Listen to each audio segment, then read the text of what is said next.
Professor Cláudio Divino, muito obrigada pela sua presença. E eu gostaria que o senhor falasse um pouquinho dessa sua trajetória na Wesleyana, o que mais marcou a sua vida, desde o momento em que o senhor começou a fazer parte desses 50 anos de história. As lembranças que eu tenho, no início, a igreja tinha só 3 anos. Eu me lembro que nós estávamos lá longe, em Minas Gerais, não tinha muito contato com aqui. E quando nós tínhamos, por exemplo, um pastor que vinha do Rio para poder pregar lá na nossa igreja, um pastor que vinha de Belo Horizonte, pastor wesleyano, aquilo para nós era uma alegria, porque a gente vivia tão isolado do contexto da história da igreja, né? E depois, então, nós tivemos a oportunidade de começar a participar.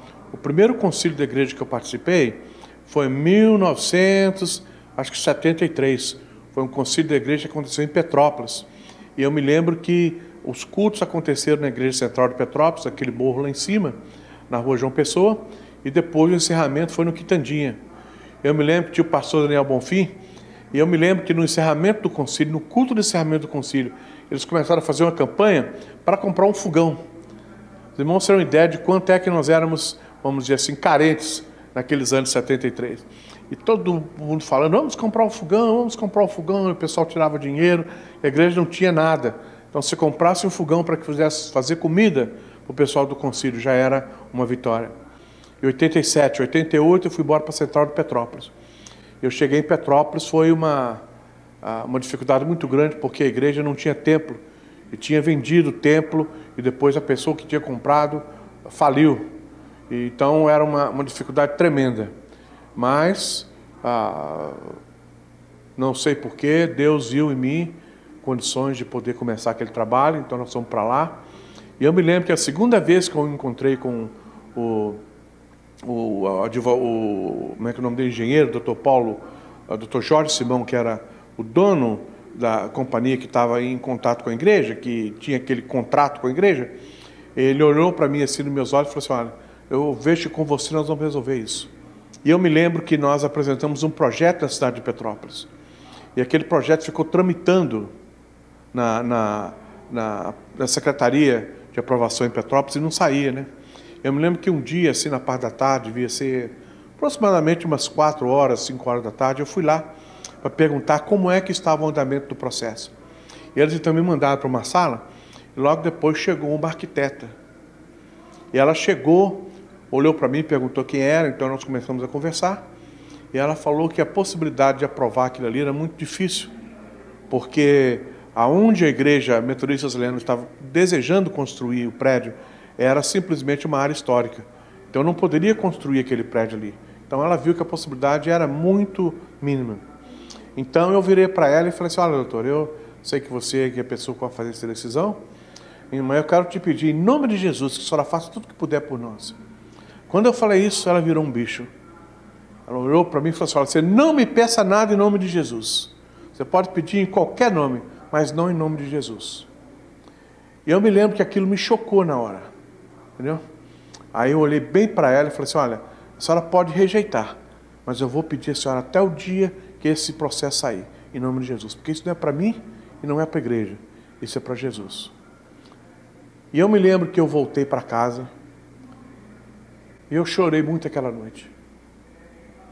Eu disse a Deus, Senhor, o Senhor sabe a história da igreja, o Senhor conhece mais do que ninguém o tanto que nós estamos sofrendo por causa desse problema que aconteceu, que a igreja perdeu a propriedade que tinha. E agora essa mulher fala isso comigo. Então eu disse, Senhor, o Senhor tem poder para mudar aquele coração. Eu não tenho a menor ideia do que aconteceu. Eu nunca mais encontrei aquela engenheira na minha vida, nunca mais. Mas eu sei dizer que na semana seguinte eu fui embora para São Paulo, tinha um encontro da CEPAL, estava lá em Serra Negra.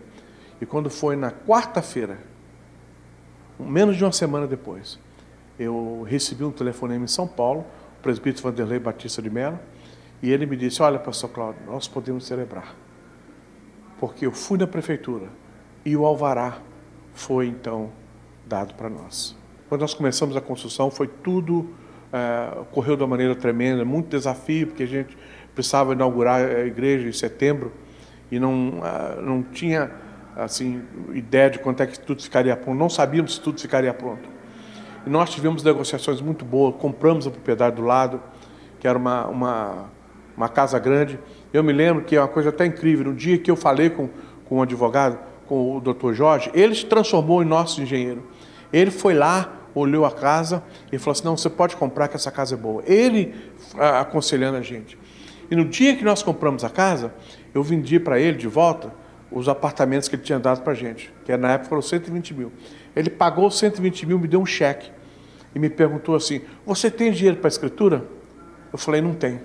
Então ele falou, espera aí. É incrível, né?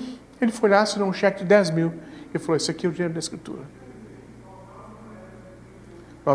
Ele não apenas se transformou na pessoa que resolveu o nosso problema, mas ele se transformou na pessoa que foi nosso amigo e através dessas coisas ele fez coisas como essa. Muito bom, pastor Cláudio. Muito obrigada. Uma história linda que o senhor, um testemunho maravilhoso que o senhor contou para a gente, que sirva de edificação para a vida de muitas pessoas, do tamanho do poder de Deus quando a obra do Senhor quer avançar. Nós louvamos a Deus por isso e eu acredito que aquilo que eu falei ontem aqui no plenário do Conselho Geral e que eu reitero, eu acredito que os melhores anos da Igreja Metodista Wesleyana ainda estão por vir. Nós temos um grande futuro, nós temos um desejo grande de servir a Deus, temos certeza que Deus continuará essa obra e nós vamos continuar naquilo que nós chamamos uma linha de esplendor sem fim.